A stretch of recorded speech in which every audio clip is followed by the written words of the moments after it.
Un saludo a todas las usuarias y usuarios de la Radio del Sur que nos acompañan como todos los martes en tu programa Debates del Sur Global. Bueno, un espacio para analizar, para debatir los más importantes acontecimientos geopolíticos y todo lo que nos obliga a eso, a prepararnos como pueblos del sur para seguir consolidando un proyecto basado en la justicia, en la igualdad, en la solidaridad. Recordemos pues que la Radio del Sur no solo nos convoca a nosotras y a nosotros como venezolanos y venezolanas, sino también que aglutina el espíritu de ese sur global que es más que un sur metafórico, es un concepto metafórico más que geográfico, porque sur global y pueblos del sur son todos aquellos que luchan en contra de la opresión, en contra del imperialismo. Estamos acompañados de dos invitados importantes precisamente en el marco de la lucha antiimperialista y en la lucha progresista. Ellos vienen de Estados Unidos de América y de distintos países en donde ejercen también la militancia de la izquierda, la militancia de los pueblos de nuestros pueblos, por la liberación de nuestros pueblos. Ellos son Manolo de los Santos, quien viene de People's Forum, que es el foro del pueblo, que tiene su sede en Estados Unidos, pero también es un incubadora de movimientos sociales que tiene réplicas en distintos países del sur global, en distintas potencias emergentes, ¿no? Ya Manolo nos hablará del trabajo interesantísimo que vienen haciendo, tanto dentro como fuera de Estados Unidos. Y también está con nosotros en la tarde de hoy David Adler, quien es coordinador general de la Internacional Progresista, que también es un movimiento aglutinador de la lucha en contra de esa derecha reaccionaria, de la lucha en contra del fascismo. Él es economista, politólogo, fue asesor del candidato Bernie Sanders durante su campaña en Estados Unidos y bueno, también viene apoyando a nuestros pueblos en la lucha por la consolidación y el fortalecimiento de los movimientos progresistas y de izquierda.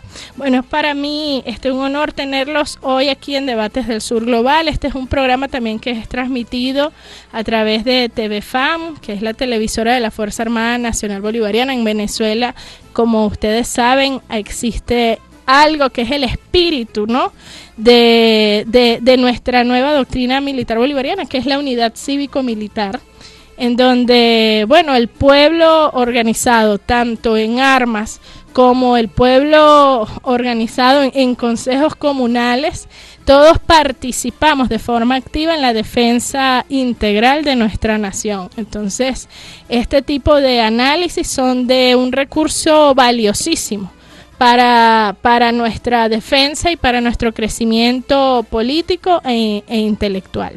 Y bueno, quiero agradecer en los créditos a la presidenta de la Radio del Sur, Nieves Valdés, quien hace posible que lleguemos a todas y todos ustedes, a la gerente de contenido, Tamar Sánchez, y a todo el personal de la Radio del Sur, el equipo técnico, a los periodistas, a los camarógrafos de TV Fan que también nos acompañan. Bueno, sin ellos no sería posible que lleguemos a todas y todos ustedes. Bueno, no quiero extenderme tampoco con este preámbulo, ni va a ser un programa monótono ni rígido. Y bueno, yo creo que su presencia aquí en Venezuela el día de hoy pues tiene que hacernos reflexionar sobre varias cosas. En principio, Venezuela sigue siendo un bastión revolucionario no solo en la región sino en el mundo, un frente de resistencia, un polo de resistencia en contra de lo que ha sido las nuevas formas de guerra que el imperialismo aplica en contra de los pueblos, porque aquí hemos en los últimos 10 años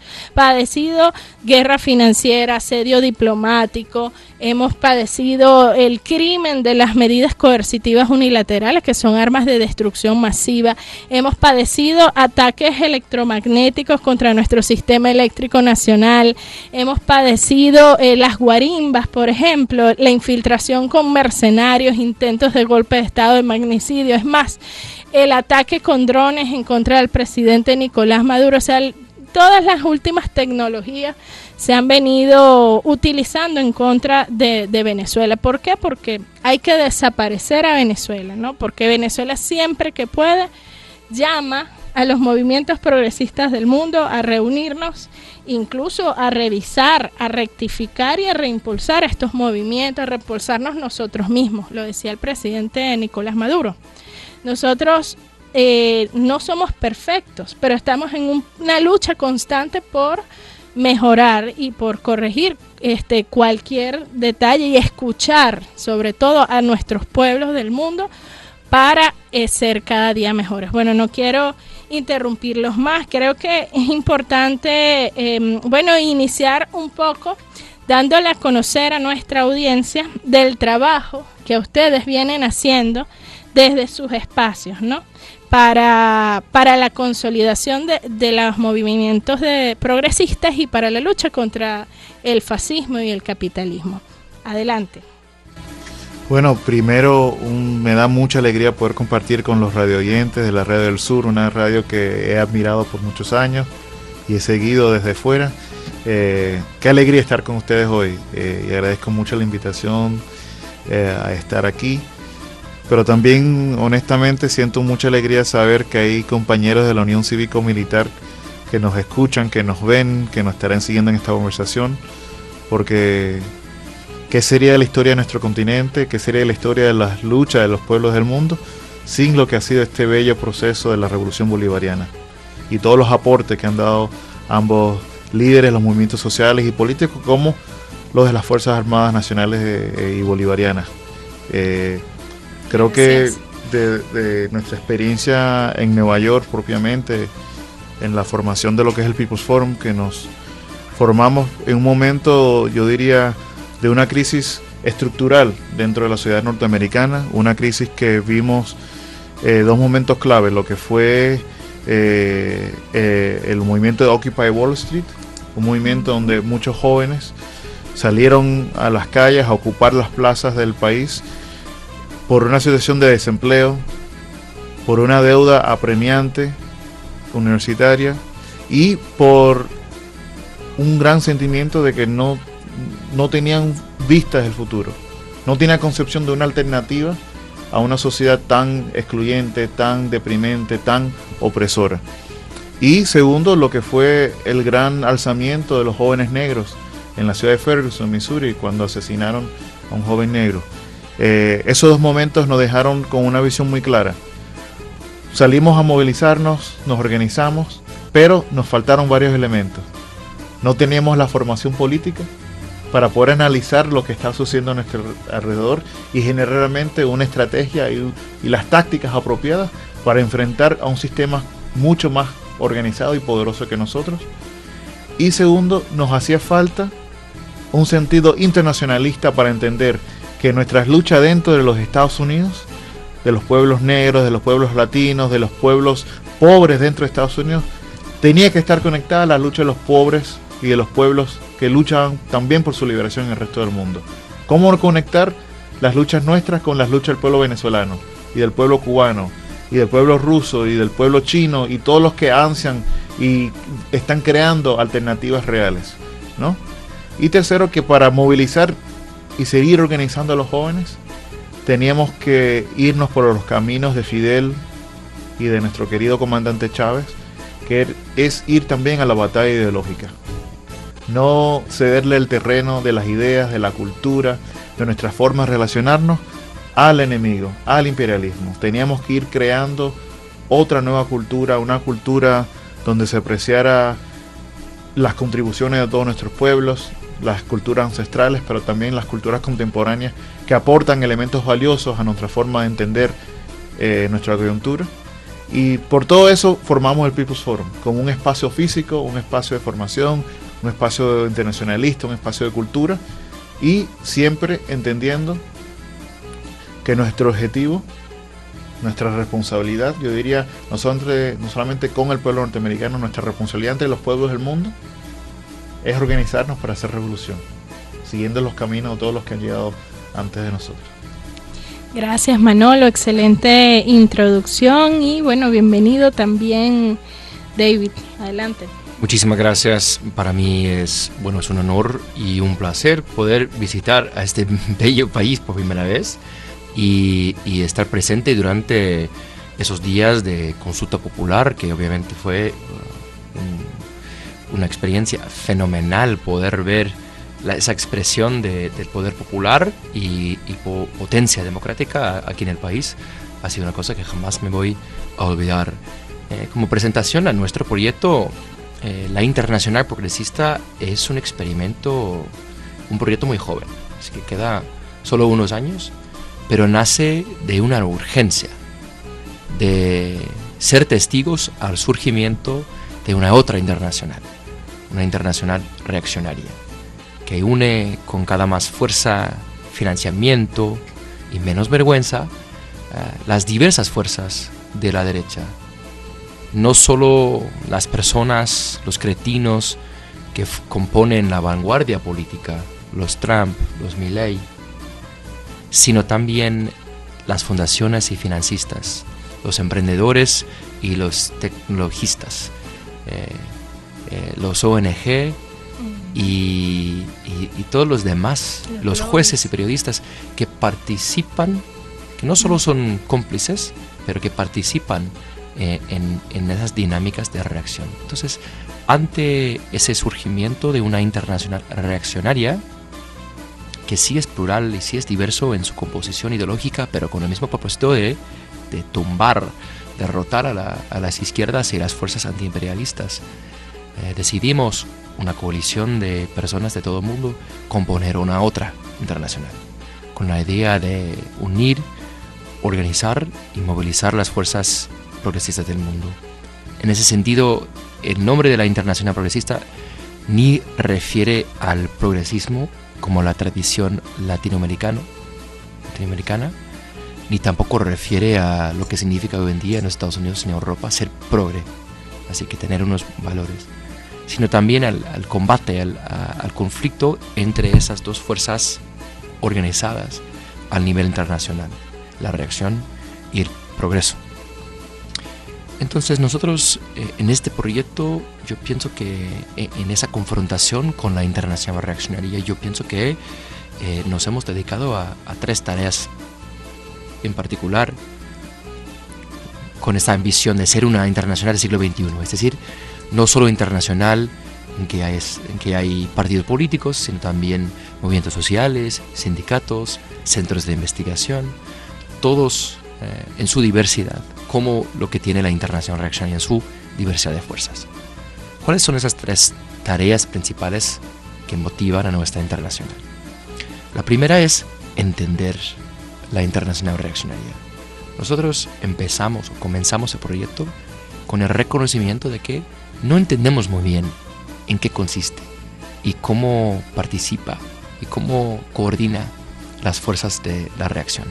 Siempre les doy el ejemplo de nuestros celulares, una cosa muy íntimamente relacionada a nuestras vidas, en que compartimos mensajes con queridos amigos, compañeros y familiares, y también contenido muy sensible. No sabemos muy bien qué tipo de software, de espiaje, de supervigilancia está en esto. Es solo por las obras de coraje y de muy creativos de periodistas e investigadores de todo el mundo, de que sabemos sobre un ecosistema de empresas de spyware, principalmente basado en Tel Aviv, que están muy metidos en la política de América Latina, con software como Pegasus, ¿no? Entonces, esas tecnologías o una arquitectura del sistema financiero, por ejemplo, toda esa arquitectura de los offshore, por ejemplo, que mucha gente quiere decir, no, ese es el sistema financiero, ¿qué tiene que ver con la reacción? Pero sabemos muy bien que esos flujos de financiación desempeñan un rol fundamental en la fomentación y el avance de la reacción internacional. Eso es muy importante. Entonces, por eso la primera tarea es entender mejor, con mejores investigaciones y compilaciones y información para el público en general, en qué consiste esa internacional reaccionaria. Con mayor entendimiento podemos seguir a la segunda tarea, que es desmantelar esa misma arquitectura de la internacional reaccionaria. Yo pienso que en general sí hay un sobreénfasis en esas caras, en esos personajes que están sí en esa vanguardia política. Y tenemos que ampliar, como aquí es una norma, ampliar nuestra idea de qué es la reacción política. Un ejemplo de un país hermano en que nosotros desde la internacional hemos estado trabajando mucho. Después del golpe militar en Honduras, por ejemplo, no solo fue algo apoyado por el Departamento de Estado de los Estados Unidos, aunque sí fue, también fue un proyecto bien internacional. Así que podemos ver que después del golpe en 2009, 4 años después, hay una nueva iniciativa de vender el territorio nacional en esas como zonas especiales económicas que se llaman las sedes de Honduras, que es como regalar de manera que no es constitucional a unos inversionistas extranjeros para agarrar esa tierra y construir paraísos libertarios, como lo están haciendo en Puerto Rico, pero también en El Salvador, como también en Honduras. Y es tan ilegal, es tan inconstitucional, de que el gobierno golpista, dictadura, tiene que echar a unos jueces de su propio Corte Supremo para ganar esa reforma de las sedes. Entonces entran esas empresas extranjeras y saquean el país, obviamente, y eliminan regulaciones ambientales, laborales, ahí en partes de la costa caribeña de Honduras. Cuando entra de nuevo el gobierno democrático de Xiomara Castro, la primera cosa que hacen ahí es derogar esa ley con un consenso del Congreso. ¿Y cómo reaccionan esas empresas extranjeras? Van directamente al Corte de Arbitraje del Banco Mundial para pedir, o mejor demandar, 11 mil millones de dólares, que son 2/3 del presupuesto nacional del país, que debe ser destinado para educación, vivienda y todo el resto, ¿no?, de las prioridades y demandas y necesidades del pueblo hondureño. Esa cosa de los cortes de arbitraje, una cosa que fue muy presente, por ejemplo, en el referéndum en Ecuador este domingo, cuando el pueblo ecuatoriano dijo también rechazamos el famoso no en la parte D de la consulta popular en Ecuador. No queremos entrar en esos sistemas de arbitraje que permiten a los inversionistas atacar a la democracia. Cuando hablamos de desmantelar la arquitectura de internacional reaccionaria, no es una lucha discursiva, no es una lucha de tenemos que mejorar nuestra oferta electoral, es identificar los puntos de presión en esa arquitectura, la infraestructura que permite y facilita la reacción internacional y desmantelarlo. Y luego eso nos lleva a la tercera y última tarea más importante, en que colaboramos mucho con el People's Forum, que es un hub principal de esta tarea. Es cuando logramos desmantelar esa arquitectura que permite y fomenta la reacción internacional, tenemos que reemplazarla. Así que tenemos que iniciar o desarrollar nuestra propia visión de cómo es el mundo que queremos construir, cuáles son las instituciones nuevas y alternativas que queremos motivar y construir juntos. Y esa es obviamente una tarea compartida. Hace unos días, durante la cumbre de ARBA Movimientos, presentaron un ejemplo maravilloso de esa nueva visión, ¿no?, de esa alternativa social mundial.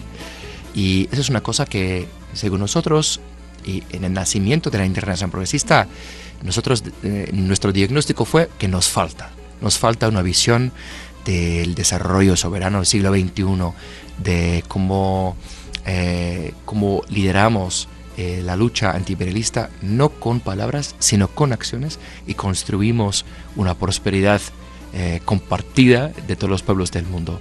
Entonces, nosotros dedicamos a esas tres tareas de entender, de desmantelar y de construir una cosa que nos lleva, obviamente, como en las palabras de Manolo, a esa ese bello proyecto de revolución bolivariana aquí en Venezuela para conocerla y para poder participar en ella y colaborar con todas las fuerzas que representamos en la internacional en esos procesos de construcción hacia un nuevo horizonte democrático y antiimperialista. Muchas gracias, David. Bueno, fíjense, tenemos que ir rápidamente a identificar la estación y enseguida continuamos con más acá en Debates del Sur Global. Ya regresamos.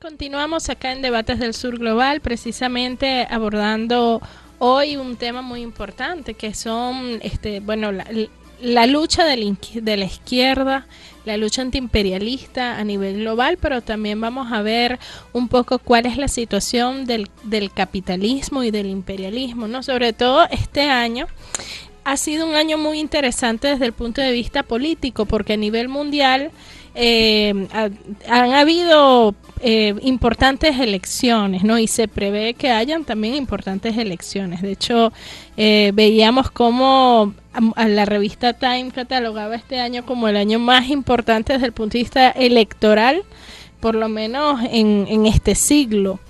Porque, bueno, la India, elecciones, Sudáfrica, elecciones, Venezuela, elecciones, y por supuesto Estados Unidos también hay elecciones.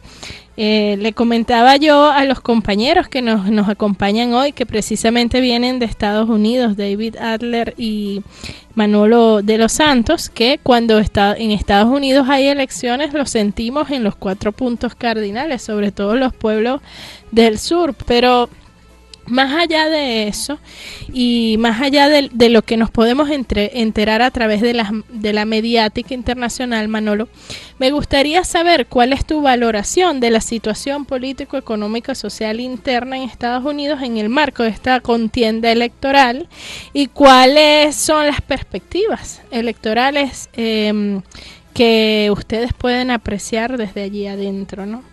Yo he visto y leído cualquier cantidad de cosas, pero desde a veces noticias un tanto sensacionalistas como que Estados Unidos está al borde de una guerra civil por el manejo inadecuado, según algunos, del tema migratorio, hasta otras noticias de que Biden tiene todo súper bajo control allí desde el punto de vista económico y político. Pero cuéntanos, ¿cuál es la situación? Yo diría que siempre debemos buscar ir más allá de los titulares sensacionales y a veces yo diría muy reduccionistas, sí, claro, que no toman en cuenta toda una serie de factores importantes. Lo que yo comenzaría por relatar que Estados Unidos como sociedad llega viviendo una gran decadencia económica y social, no de hace un año, 2 años, sino desde los 70. O sea, un país que salió de la Segunda Guerra Mundial siendo una gran potencia, que armó toda una arquitectura económica, política, social, financiera, que lo permitía ser un hegemón en la política internacional, y que basó gran parte del consenso interno de su sociedad en base al gran sueño americano. La idea de que toda persona norteamericana pudiera llegar a vivir el sueño de la clase media, comprar su propio hogar, mandar los hijos a la universidad, tener un buen empleo, poder garantizar un nivel de vida superior. Y por un periodo de tiempo se puede decir que fue hecho realidad. O sea, por primera vez en los años 50 hay un surgimiento de una verdadera clase media norteamericana capaz de vivir muy por encima en cuanto a calidad de vida del resto de la humanidad. Pero comienza a haber un declive real en el momento en que precisamente Estados Unidos se enfrenta a lo que diríamos en los 70 en la era de la liberación nacional en todo su apogeo, la crisis del petróleo, la derrota en Vietnam, toda una serie de hechos históricos que comienzan a debilitar la estabilidad económica del país. Estados Unidos, guerras, esa política de guerra perpetua será. Sí, la retirada del estándar del oro para financiar el dólar, toda una serie de elementos que comienzan a debilitar interno. Estados Unidos comienza a desbaratar su propia industria para exportarla a la periferia. Toda una serie de cosas que van creando la visión globalista. Una visión globalista, pero a la vez una pesadilla interna para un mayor número de personas, que nos lleva después a un escenario como el 2008, donde hay una gran crisis financiera creada por el mismo sistema norteamericano que basó toda la lógica de ese gran sueño en base al crédito, en base al endeudamiento, sí, presente y futuro, y un capital ficticio que dejó a gran parte de esa clase media de la noche a la mañana sin hogar, con deudas que no podían pagar, sin acceso a la salud, sin acceso a darle futuro a sus hijos. Por lo tanto, desde entonces se va viendo una gran crisis interna que se expresa en lo político, se expresa en lo social, se expresa en lo económico, en lo financiero, y que ha llevado cada vez más a una polarización dentro de la sociedad. Porque vivimos en un sistema capitalista que cada vez más, ante los problemas que surgen, tiene menos respuestas, tiene menos capacidad de saldar o darle soluciones a sectores de la población. Yo diría que en este momento actual de gran polarización surgen figuras entonces como la de Donald Trump, que se presentan como políticos fuera del sistema, pero que son una respuesta propia del sistema para querer recaptar o reorganizar a una base social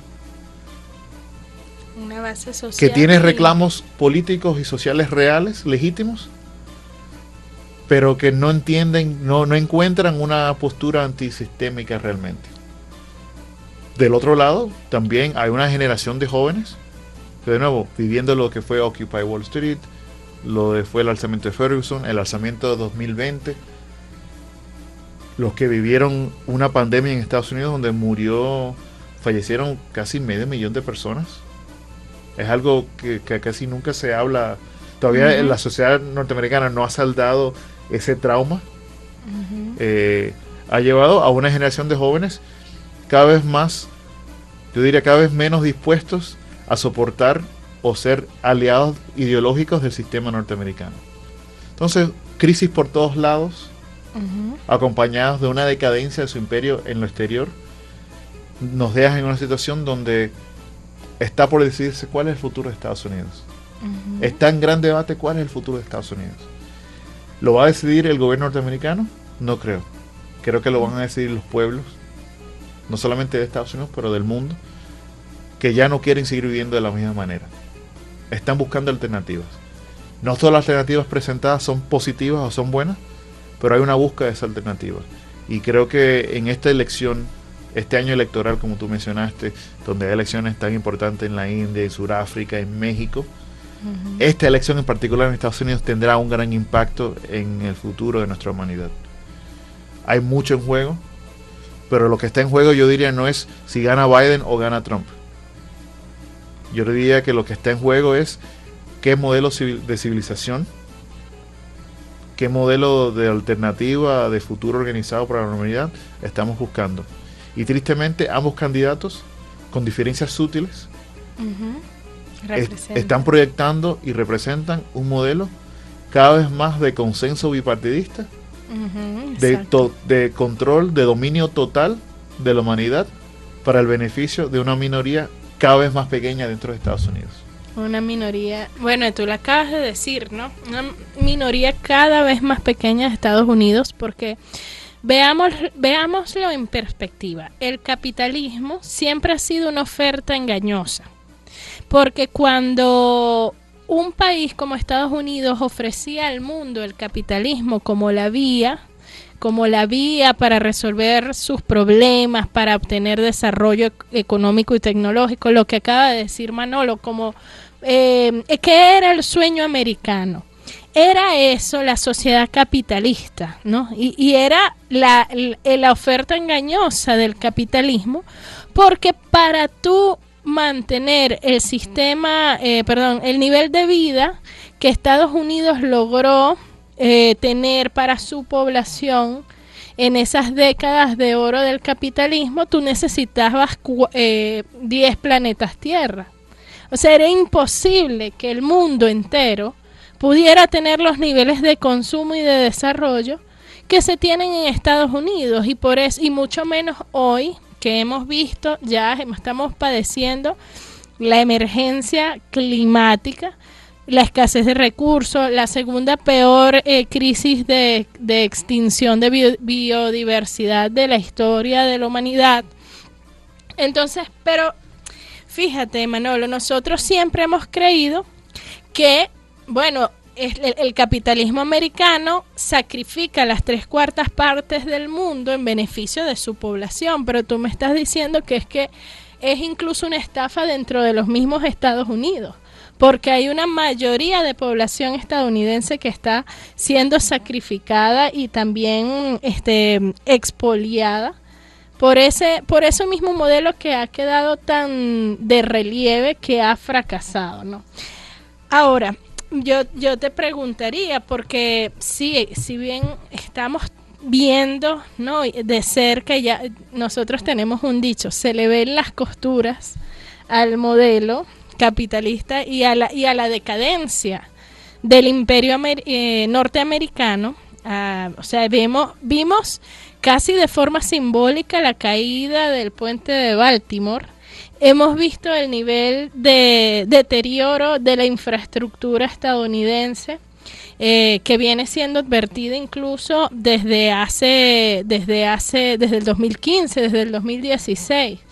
Que si no se invertían más de $5,000 millones en esa infraestructura, iba a comenzar a pasar lo que está pasando ahorita.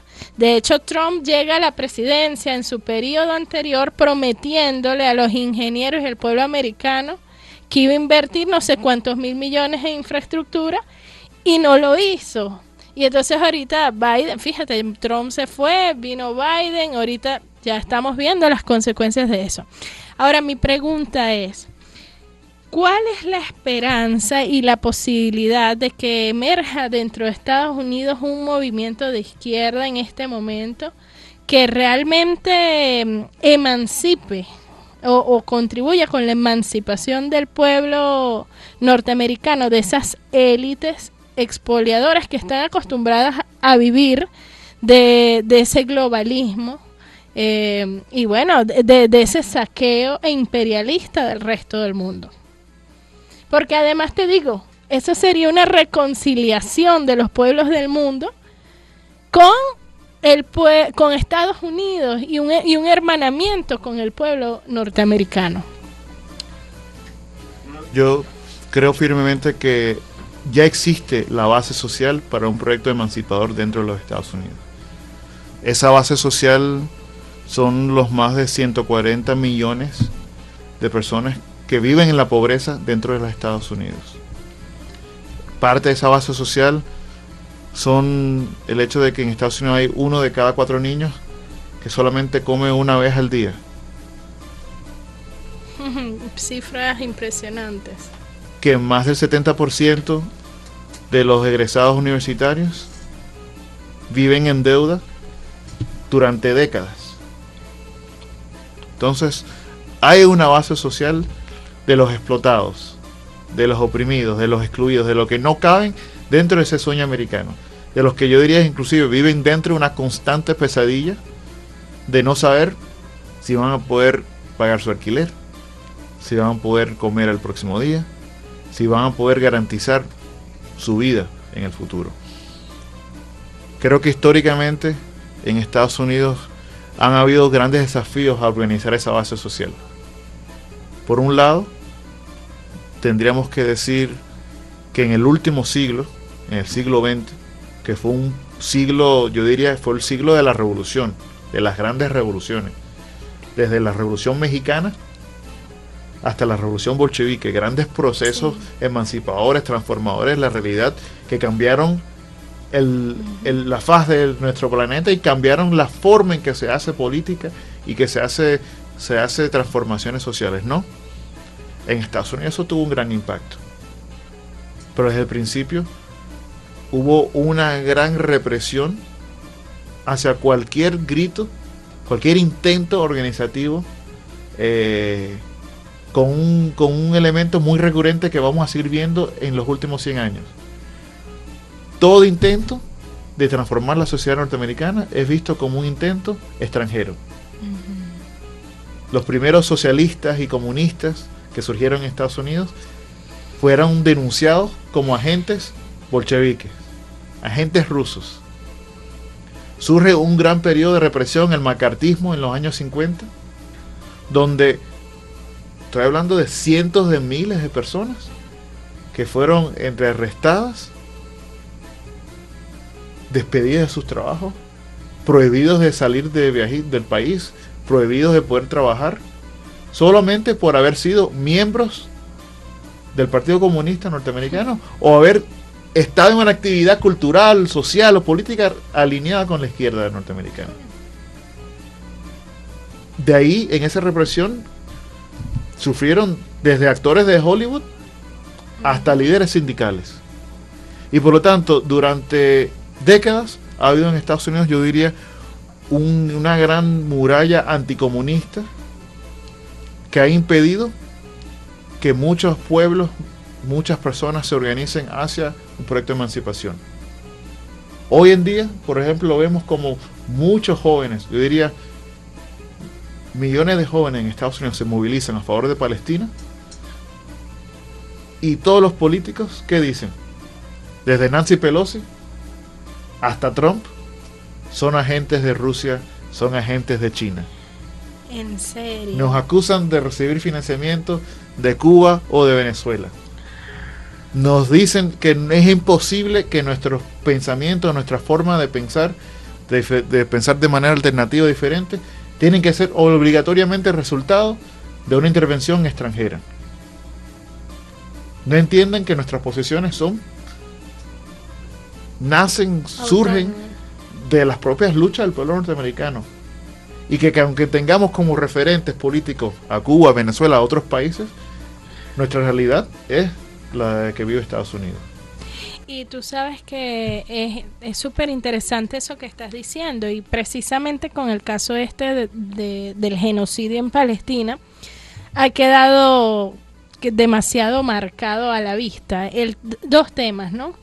Uno, cómo Estados Unidos es el país de los derechos inhumanos o de la violación de derechos humanos, porque el tema de la restricción, de la persecución de las organizaciones sociales y movimientos populares que se han manifestado a favor de Palestina, la censura que han establecido en medios de comunicación social, de que no se puede brindar apoyo a Palestina públicamente. Todas las iniciativas de los congresistas son una cuestión de verdad, cada una es más horrorosa que otra, y deja sobre el tapete que, bueno, realmente Estados Unidos hoy en día no dista de ser un ejemplo en algo, ¿no? Porque ellos, o sea, como país siempre se posicionaban como la cuna de la libertad de expresión, los derechos civiles y todo esto, pero con el tema de Palestina ha quedado demasiado marcada la persecución en contra del activismo y la solidaridad, ¿no? Incluso la criminalización de la protesta, o sea, a niveles sorprendentes. Yo pienso que realmente nos preocupa. Es de preocuparnos a todas y todos, porque con el poder que tienen los organismos de inteligencia estadounidenses, ¿no? Y esa demostración de fuerza que han hecho, no nos salvamos ninguno, pues, en ninguna parte. Fíjate, el tema de la persecución y bueno, todo lo que ha desatado esta cacería de brujas producto de la solidaridad con el pueblo palestino. En Estados Unidos hay un solo derecho y debe quedarnos claro siempre. Es el derecho del capital. El derecho humano no existe dentro de la concepción política o la organización social dentro de Estados Unidos. Es el derecho del capital por encima de todo, incluyendo la vida humana. Y eso los Estados Unidos lo ha ido demostrando durante 2 siglos de manera consistente en su política doméstica como en su política exterior. Estados Unidos tiene más lealtad al petróleo que a los millones de personas que habitamos este planeta. Por lo tanto, cualquier oposición a lo que ellos consideran es el derecho sagrado del capital sobre la vida, ellos van a ir en contra, los van a reprimir, van a cerrarle los espacios.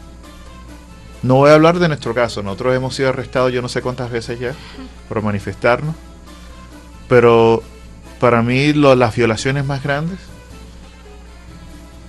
donde vemos así ese peso increíble que se le da, ese nivel de religiosidad, inclusive de fe que se le pone al derecho al capital, lo vemos en la privación de la calidad de vida a las personas dentro de Estados Unidos.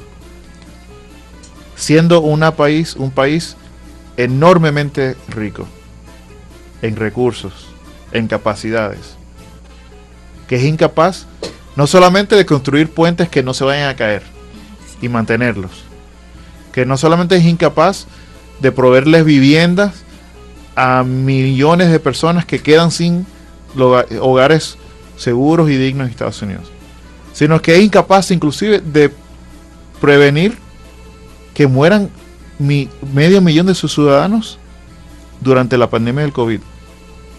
Imagínense eso. Porque lo más importante durante la pandemia fue garantizar que el capital siguiera fluyendo de manera natural. Va en contra de lo que diríamos ese concepto muy martiano y bolivariano de que ¿cuál es la ley suprema? Sino la dignidad del ser humano. Y la felicidad del pueblo. Y la felicidad de nuestros pueblos. Por lo tanto, creo que cada vez más vivimos en un mundo donde tenemos que contraponernos con el derecho a la vida contra el derecho del capital. Y no permitirle que Estados Unidos llegue a dar cartas, discursos, darnos lecciones de moral, darnos discursos sobre derechos humanos, cuando sabemos claramente que ni siquiera dentro de su propio país son capaces de respetarlos. ¿Cuáles manifestaciones ha respetado Estados Unidos? Las manifestaciones de la extrema derecha. Solamente. Pero ármate tú una manifestación de los pobres en Estados Unidos exigiendo el derecho a la vida. Hasta ahí se acabó la democracia. ¿Qué democracia es en un sistema electoral donde se imponen solamente los millones? Cada ciclo electoral se supera la cantidad de millones que se gastan en elegir candidatos de 2 partidos que realmente son uno. Imagínate eso. Gracias, Manolo. Bueno, no, realmente es muy preocupante porque precisamente este es el sistema que tiene en sus manos más de 5.600 bombas atómicas, ¿no? Ojivas nucleares, y que además tiene una postura cada vez más beligerante y belicista a nivel internacional, ¿no? O sea, realmente en manos de estas élites y de este visión capitalista cada vez más excluyente, ese derecho, en manos de ese derecho del capital que tú también nos has podido caracterizar, es que pretenden estar el mundo, ¿no? Y lo peor de todo, o mejor dicho, lo que digo es que es preocupante, es que desde el punto de vista institucional, a nivel multilateral o a nivel mundial, estamos todavía cooptados por esas fuerzas económicas y por ese proyecto político y ese liderazgo, porque institucionalmente, por ejemplo, miramos a otras partes del mundo, miramos a Europa y vemos que no hay ninguna propuesta europea, solo ahorita realmente son los países del sur global los que, uniéndonos cada vez más, organizándonos, podemos reforzar una alternativa, institucionalizar, mejor dicho, una alternativa a esta propuesta, yo diría casi que suicida, ¿no? Vamos nosotros ahorita a identificar la estación y enseguida volvemos con más acá en Debates del Sur Global.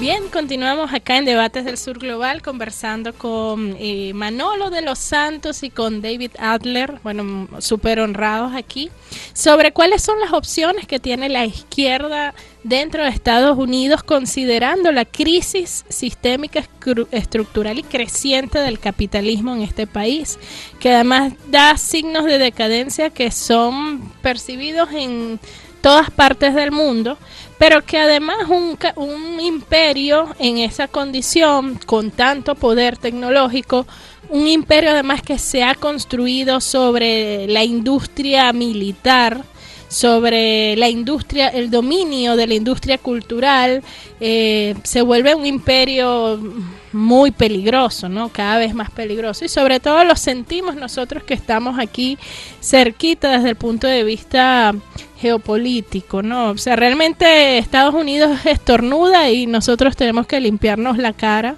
Bueno, me disculpan la metáfora, pero es una realidad, ¿no? ¿Cuál puede ser el desenlace dentro de Estados Unidos de esta situación? Manolo nos explicaba que bueno, existe mucho optimismo de que ese 140 millones de personas excluidas dentro de Estados Unidos pueda organizarse cada día más y reclamar un espacio dentro del poder en este país, algo que te digo, salvaría este país de su desintegración, de su fragmentación. No sé, esa es mi opinión, porque de seguir como va es impredecible en donde pueda terminar. Pero, no sé, me gustaría conocer la opinión de David, que también nos acompaña, sobre cómo pueden las fuerzas de izquierda capitalizar esta situación y qué esperar, ¿no?, de la sociedad política estadounidense, ¿no?, ante esta decadente situación. Bueno, primero que hay que admitir que yo me huí del país, así que con 21 años yo decidí que basta y me dediqué a entender a los Estados Unidos desde fuera, ¿no? Que me parece una experiencia sumamente importante para cualquier gringo, es poder salir del país y me ha costado muchísimo, porque aunque yo vengo de familia de las izquierdas en general, es muy difícil quitar del gringo la idea de que somos los buenos, de que sí hemos cometido errores, sí hay mucha violencia en nuestra política exterior, pero al final queremos pensar, creer en esa idea de los Estados Unidos de América, digo como en esa palabra, en nuestra bandera. Entonces yo pienso que Manolo sí o sí tiene una perspectiva mucho más, que viene mucho más de una experiencia de la vanguardia y del pueblo estadounidense en su circunstancia ahorita. Lo que sí tengo es mucha experiencia trabajando en Washington. Y de ahí siempre me parece relevante explicar un poco de cuál ha sido esa experiencia en la expresión de internacionalismo de los propios congresistas, diputados de la bancada progresista. Porque siempre me pregunta en el exterior, en mi gran odisea política, y podemos ver que sí hay una llegada de esa bancada, nuevas voces, nuevas caras de las izquierdas a Washington, a la Cámara de Representantes del Senado. ¿Por qué no nos acompaña en la lucha tanto? Y yo pienso que sí hay diversas barreras ante la expresión de una cierta internacionalismo o solidaridad internacional, aún desde la izquierda, del caucus progresista en los Estados Unidos. Una de esas barreras es bien conocida, es la barrera cultural, así que el imperio que tiene todo el mundo viendo a él tiene el privilegio estructural y político de no tener que pensar en las consecuencias de su estornudo. ¿Cuál fue la palabra? Exactamente. Entonces una cosa es esa, de que la verdad en la mayoría de los casos, de los tiempos, es verdad que no pensamos en otros lugares. Me acuerdo de una experiencia en que estuve trabajando en las elecciones en Chile, en que pudimos ver ahí un candidato literalmente nazi, que viene de la ultraderecha. Y fui a hablar sobre la amenaza que representa José Antonio Kast, que viene de esa derecha chilena. Fui a una oficina que no voy a nombrar aquí, una reunión con un congresista donde yo presenté, esa es la coyuntura en Chile, el riesgo que presenta para toda América Latina, el hemisferio. Primera pregunta, ¿y dónde Chile? Es como, y ponen como en México, es aquí, ¿no? Entonces hay unas, no quiero decir ignorancia, pero ignorancia que vienen en nuestra clase política. Es la primera barrera cultural. La segunda barrera es más política. Así que yo pienso que en pocos países del mundo, cuando hay un tweet de un representante de Minnesota, por ejemplo, que dice es un escándalo lo que está haciendo los Estados Unidos en Ecuador, que toda la respuesta ahí es ¿por qué le importa Ecuador? Estamos en Minnesota, así que no debes estar ni hablando, ni pensando, ni actuando a favor de cualquier otro pueblo, ¿sabes? Entonces, en ese sentido, la definición de solidaridad internacional, que no es caridad, es el reconocimiento de que los intereses de una clase obrera o popular en ese país están vinculados al bienestar y prosperidad de la clase obrera en otro país. No es un concepto que llega bien a la clase política de los Estados Unidos. Entonces, hay esa parte política que se ve que hay un costo de la expresión de solidaridad con cualquier pueblo. Es que no sé nada de esa persona, entonces no voy a apoyar, no voy a hacer nada. Y es muy interesante porque lo que hacen a nivel nacional es jugar con el relato de que el menos mal, ¿no? De que sí sabemos que Trump es el diablito, pero y Joe Biden es un viejo que no logra entender muy bien la coyuntura, pero al menos no es Trump. Pero lo interesante es cuando entra la misma lógica a nivel internacional, falla. Más allá de nuestras fronteras, cuando nosotros decimos, bueno, ¿es Lula o es Bolsonaro? Es como, es que no quiero tener una opinión en eso porque no conozco el caso. Entonces no hay la búsqueda, el entendimiento de qué es la solidaridad internacional para nuestra clase política. Y la tercera barrera que yo pienso es decisiva, es una barrera institucional.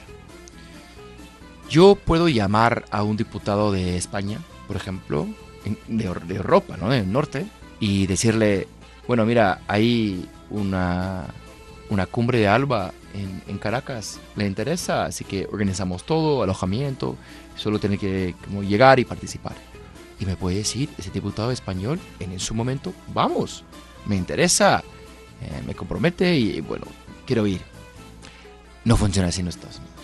Hay como barrera tras barrera de procesos de ética, que ética básicamente significa queremos impedir cualquier gesto de solidaridad o hermandad con otros pueblos. Y hay mucho miedo de que con el aparato de seguridad que tenemos, que obviamente no es un aparato democrático, pero con tantas agencias de 3 letras, ¿no? De la CIA, FBI, NSA, NSC y mucho más que ni sabemos. Eso significa que en general, me imagino como ha dicho Manolo, hay un sobreénfasis en los dichos y las acciones de nuestros representantes en la Cámara o en el Senado.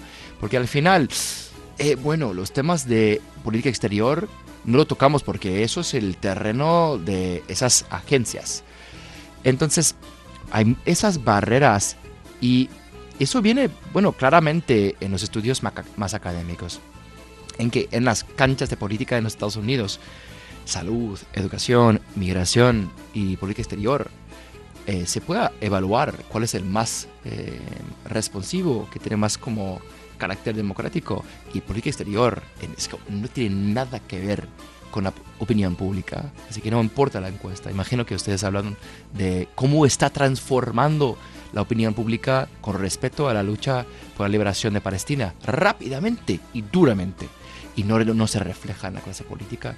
Yo pienso que hay pocos casos, pocos países en el mundo en que hay una bronca, una brecha tan grande, tan larga, tan como espantosa entre sí las necesidades del pueblo y la política que como dominante, pero también el pensamiento del pueblo, la opinión del pueblo, el impulso del pueblo en su búsqueda de vínculos y lazos solidarios con el mundo. Eso no se permite en Washington. Interesante lo que nos cuentas, David, porque nosotros lo hemos vivido, ¿no? Fíjate. ¿Quién es la principal persona del gobierno estadounidense que visita nuestros países y se reúne con nuestros presidentes y negocia con nuestros ministros, etcétera, etcétera? Yo digo nuestros ministros, ojo, de América Latina y el Caribe como latinoamericana y caribeña, no porque comparta la visión de esos gobiernos que reciben. Laurita, la generala Laura Richardson, o sea que para América Latina y el Caribe, la persona, la vocero, la negociadora, la jefa, es la jefa del Comando Sur. Aquí no se habla de cooperación para el desarrollo, aquí solidaridad no existe en el vocabulario de Estados Unidos con como ellos nos llaman, sus vecindarios de la región. Aquí no se habla de salud, no se habla de cultura, eso se desapareció por completo. Ahorita la emisaria para organizar los intereses de Estados Unidos, como decirte, la arrendataria, la jefa de todos esos regímenes de derecha que hay en la región, es Laurita Richardson, porque lo que están es militarizando cada vez más las relaciones internacionales aquí en la región. O sea, ya la diplomacia de Estados Unidos la ejerce es la jefa del Comando Sur. Podemos imaginarnos el tipo de diplomacia en donde en vez de suscribirse documentos con lápices, lo que se suscriben son documentos con balas. Entonces, esa es la situación y el nivel de tensión que tenemos. Bases militares nuevas en la Patagonia, en Guyana, la cuarta flota, ejercicios de interoperabilidad con los ejércitos incluso de Brasil, Uruguay, etcétera, etcétera. Bueno, todo esto, ¿no? Y entonces tú nos decías, claro, sin hablar de las operaciones de las agencias, que esas son más discretas, pero que sabemos que están 100% desplegadas también. Lo interesante de Laura Richardson es cuántas millones de personas en América Latina saben quién es. Muchas.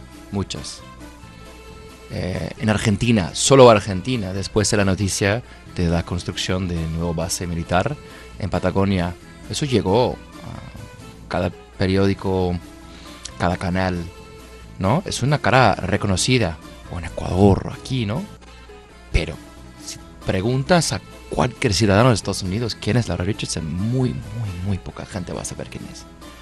Así que eso refleja también que hay mucho trabajo que queda para que Manolo, por ejemplo, está liderando mucho en la construcción de una otra diplomacia, ¿no? Entre pueblos, porque están cometiendo tantos pecados mortales en el exterior y no es algo que se comunica bien a nivel nacional, no es algo que masifica, que no hay ni educación ni movilización con respecto al tema, y eso yo pienso que sí es por eso que lo logran hacer, porque como dijimos, la opinión pública es otra.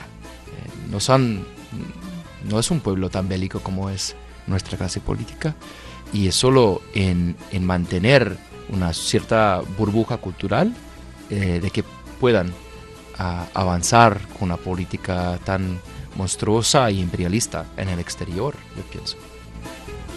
Excelente. Manolo, ¿nos quieres comentar algo de este tema?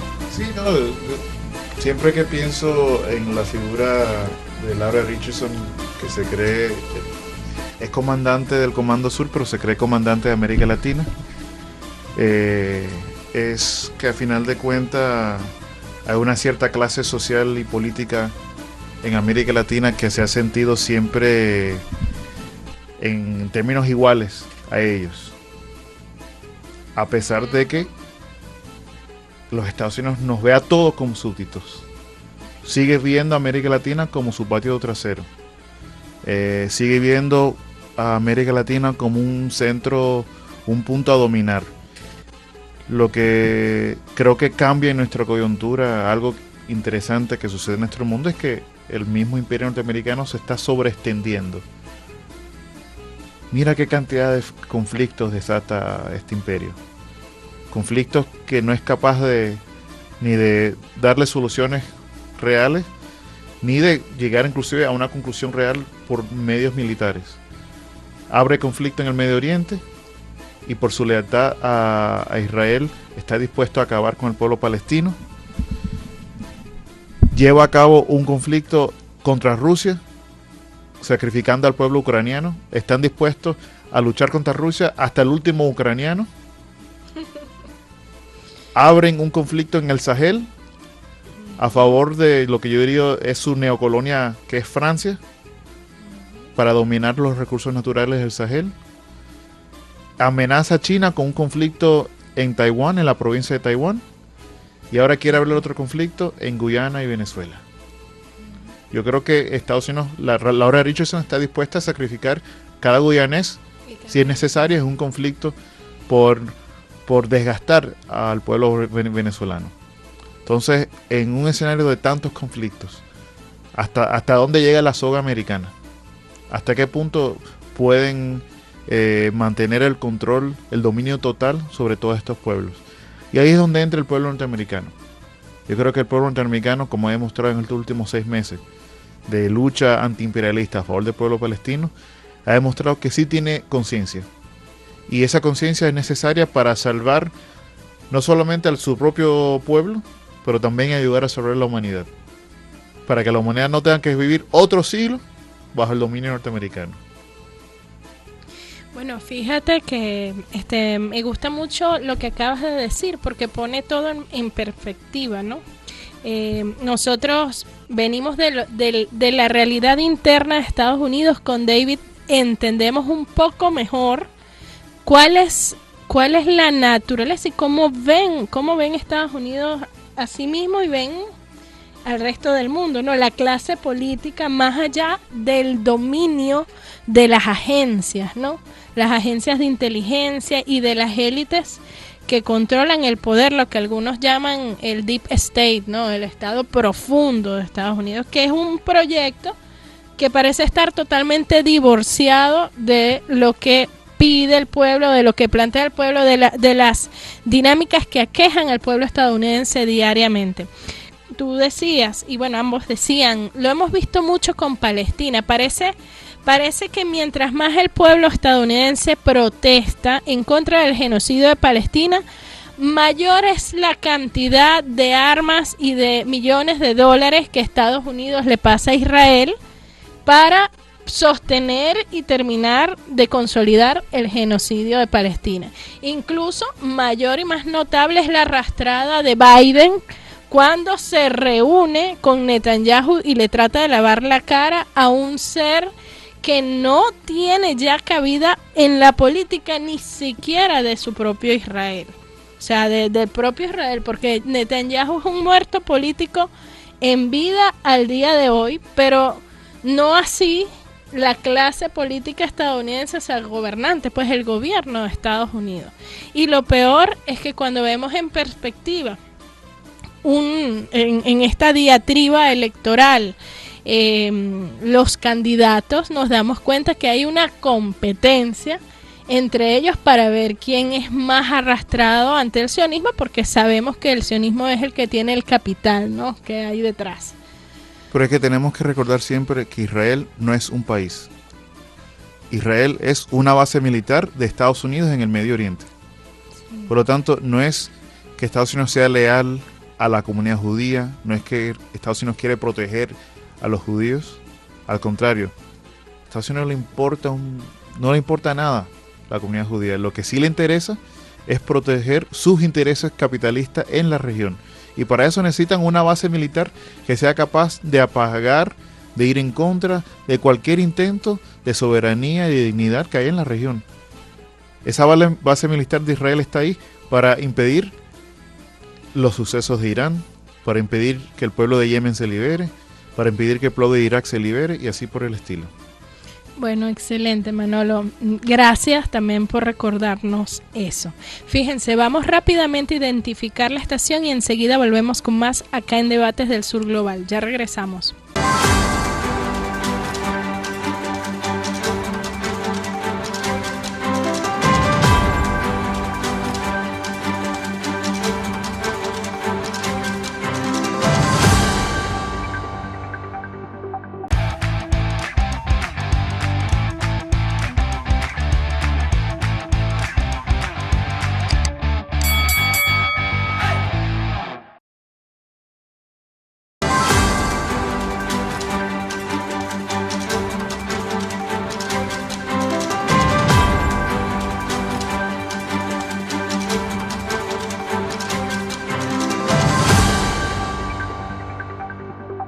Bien, continuamos acá en Debates del Sur Global conversando con Manolo de los Santos y con David Adler sobre, bueno, hemos hecho un recorrido por distintos temas. En principio, un poco conocer la situación política interna de Estados Unidos a la luz del proceso electoral y bueno, y sus propios abismos internos, conocer los retos y desafíos de la izquierda dentro de Estados Unidos, para poder reorganizar su sociedad y también, por supuesto, el impacto, cómo esto se refleja y afecta a distintas partes del mundo. Ahorita, llega, lamentablemente este es el último segmento de nuestro programa de hoy y es importante reforzar en nuestra audiencia, en los pueblos que nos escuchan, cuáles son las alternativas que tenemos en la lucha contra el fascismo a nivel global, en la lucha contra el imperialismo, cuáles proyectos y tareas se están trabajando. Nosotros aquí en Venezuela vimos la semana pasada que nuestro presidente Nicolás Maduro Moros se reunió con más de 280 invitados internacionales, representantes de más de 80 países del mundo, para afianzar y avanzar en lo que es la consolidación de una alternativa social mundial, que es un proyecto que se viene trabajando e impulsando y del cual ustedes forman parte, ¿no? Entonces me gustaría explicar un poco, quienes nos siguen, en qué consiste esta alternativa social, cuál es su espíritu, sus alcances, un poco de la agenda de trabajo que se tiene y por supuesto cuáles otras acciones podemos desarrollar los pueblos del mundo para fortalecer esta lucha antiimperialista? Bueno, imagínate que estamos aquí en Caracas, en una ciudad que yo creo que representa no solamente un epicentro de las luchas antiimperialistas, pero que también es un epicentro de la democracia participativa y protagónica. Un país donde se genera alternativa, donde se busca caminar por otro modelo político, social, económico. Y hemos sido convocados por el pueblo venezolano, por el presidente Maduro, por los países del ALBA TCP, a discutir, a debatir juntos, y a partir de 2 días de grandes debates intensos aquí en la ciudad de Caracas, hemos surgido con esta alternativa social mundial. Un documento que se enfoca mucho en 2 elementos muy importantes para la búsqueda de esa alternativa y cosas esenciales. Para avanzar en nuestras luchas se requiere cada vez más de organización y unidad de los pobres, de los explotados, de los excluidos, de todos los que no queremos seguir viviendo bajo el orden actual impuesto por el imperio norteamericano. Y eso incluye una diversidad de fuerzas que van más allá inclusive de la izquierda, que van más allá de los que nos consideramos socialistas y comunistas o progresistas. Va en la búsqueda de la unidad de miles de millones de personas en el planeta que buscan, que quieren vivir con dignidad, que quieren vivir con soberanía. Y hay un punto de encuentro, creo que sumamente importante, que es precisamente la lucha por la democracia. Estamos cansados de modelos democráticos representativos, que yo diría que hay que recordar un modelo de democracia que viene de un régimen antiguo, que viene de un siglo pasado, una democracia burguesa que nunca supo resolver los problemas de las mayorías. Las democracias burguesas en el mundo están en crisis, por eso vemos los Bolsonaro, vemos los Trump, vemos los Milei. Vemos esta internacional reaccionaria como plantea David Adler. Pero ante eso tenemos que luchar cada vez más unidos, cada vez más organizados por una democracia donde participan los pueblos. Una democracia donde la gestión, la administración pública quede realmente en manos de los pueblos. Donde la toma de decisiones incluya en los puntos de vista de los pueblos. Pero no solamente los pueblos organizados. Los pueblos que estén dispuestos a tomar el poder para construir ese futuro. Y creo que de Caracas salimos con mucha esperanza, con mucho ánimo, haber vivido este proceso de la consulta nacional popular, viendo cómo las comunas están, yo diría, desafiando la política de sanciones y bloqueos tan genocidas, determinando sus propios futuros, su propio rumbo a los niveles más básicos y locales.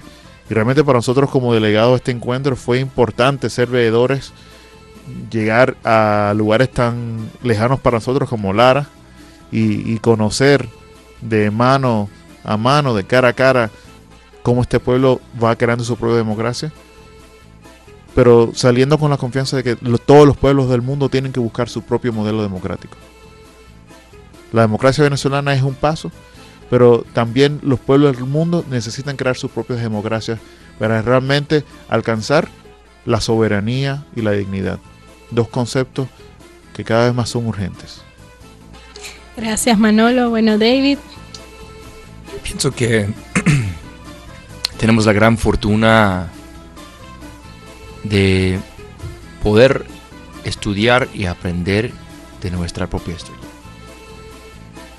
Hoy en día yo pienso que hay un sobreénfasis en lo novedoso, lo nuevo de lo que está pasando en el mundo a nivel geoeconómico o geopolítico.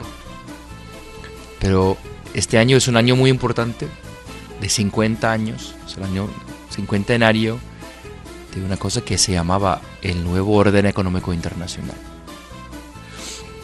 Un momento, una visión que surge después de 2 décadas de organización en el movimiento de los no alineados, para presentar una idea y un programa de acción para ganar la cooperación y convivencia de los pueblos del mundo ante un orden internacional imperialista, colonialista, neocolonialista.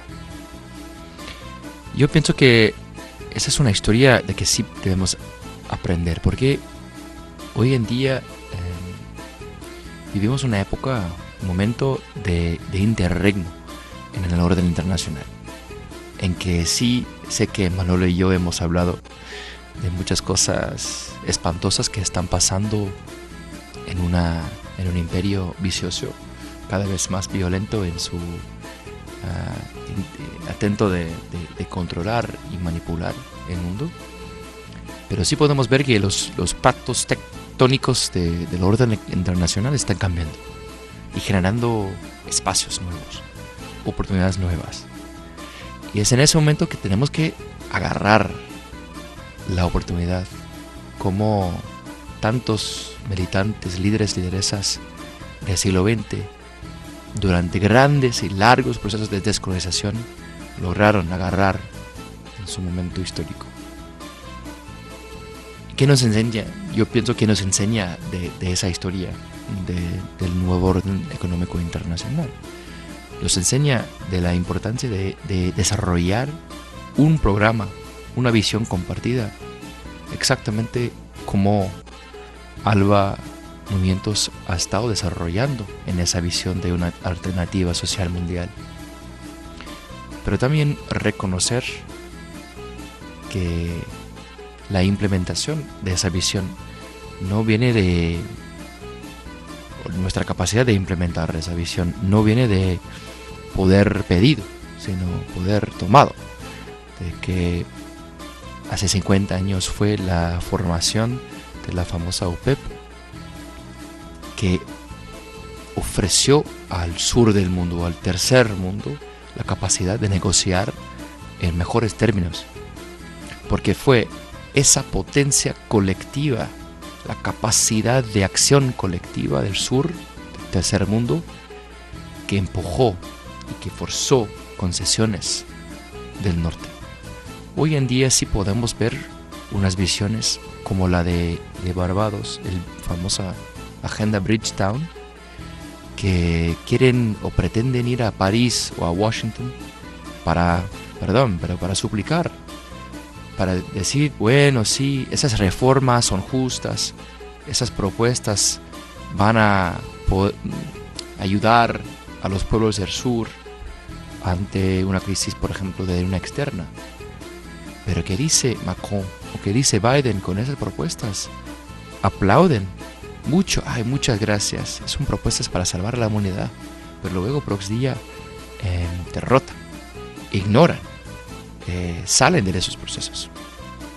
Entonces yo pienso que también nos queda la tarea de avanzar de la visión programática que está en proceso, que podemos ver desdolarización, podemos ver más debate como hace 50 años en la época de Allende sobre la importancia y soberanía de los recursos naturales.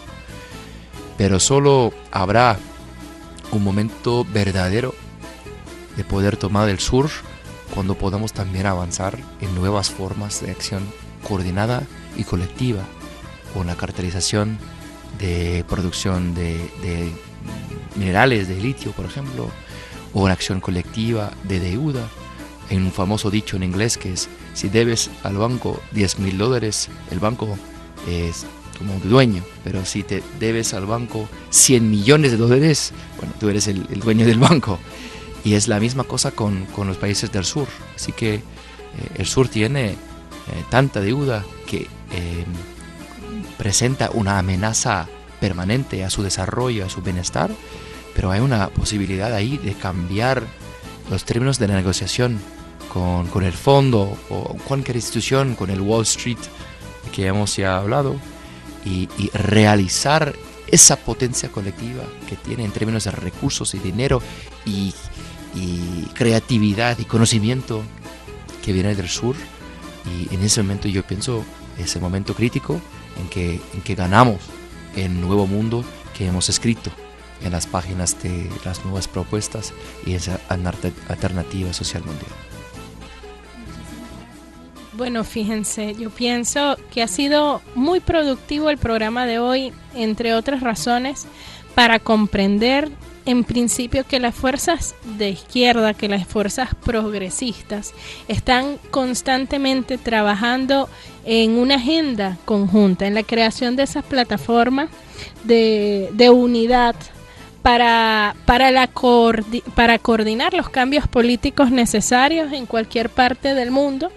Y que además es lo que llena de esperanza misma a la humanidad, ¿no? Nosotros, y por lo menos desde aquí, desde Venezuela y la Revolución Bolivariana, se asume a sí misma como un proceso inspirador, primero que se nutre y se inspira de los grandes movimientos populares, de los grandes próceres, de los grandes líderes históricos, no solo de acá, sino de las distintas partes del mundo, pero adicionalmente que orientada a inspirar y a recordar y a demandar, ¿no?, el puesto que merecen los pueblos del sur global, porque cuando Venezuela, bien sea desde un espacio institucional político o hasta un espacio comunal social, cuando Venezuela levanta la voz, no es solo por el interés de Venezuela,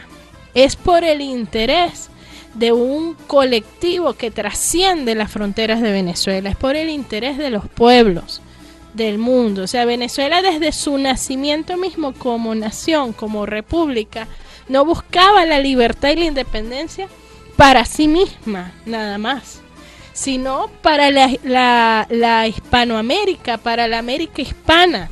Y cuando Bolívar planteaba la creación de la unión, del Tratado de Unión Confederación Perpetua de nuestros países, no era para un beneficio de Venezuela, o sea, era para la consolidación de la independencia, del desarrollo de todo un nuevo género humano, como lo decía el mismo Bolívar, que eran estos pueblos de nuestra América, que además de la América meridional, que era el término geográfico de la época, que estaban llamados pues a generar un nuevo patrón de relacionamiento político, económico y social entre sí mismos y con el resto del mundo.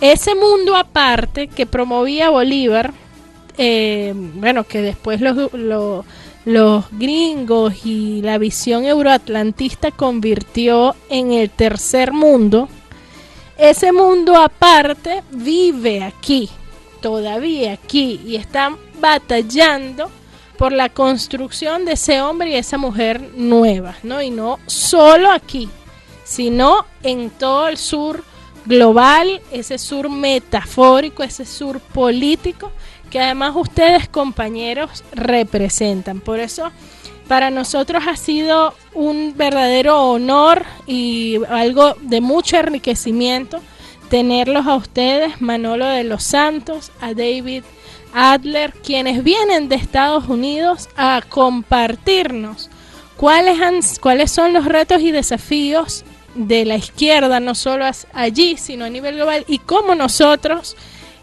pueblos del sur, desde aquí podemos apoyar y la lucha de nuestro hermano pueblo estadounidense. Bueno, un honor. Quedamos en contacto acá en Debates del Sur Global y esperamos tenerlos con nosotros en una próxima ocasión. Muchísimas gracias. Gracias a ti y a todos los radioyentes. Por último, un abrazo fuerte a todo el pueblo venezolano. Les traigo un gran abrazo, un gran sentido de respeto, de admiración, y les pido solamente que sigan resistiendo, que sigan luchando, que sigan creando democracia y revolución y socialismo para que sigan siendo el faro de libertad para el resto de la humanidad. Gracias, Manolo. David. Y que nos inviten otra vez a volver al país y a la Radio del Sur a participar en ese maravilloso programa otra vez. Gracias, David. Gracias, Manolo. Y bueno, y gracias a todas y todos ustedes que nos han acompañado acá en Debates del Sur Global. Será hasta el próximo martes que nos encontremos de nuevo.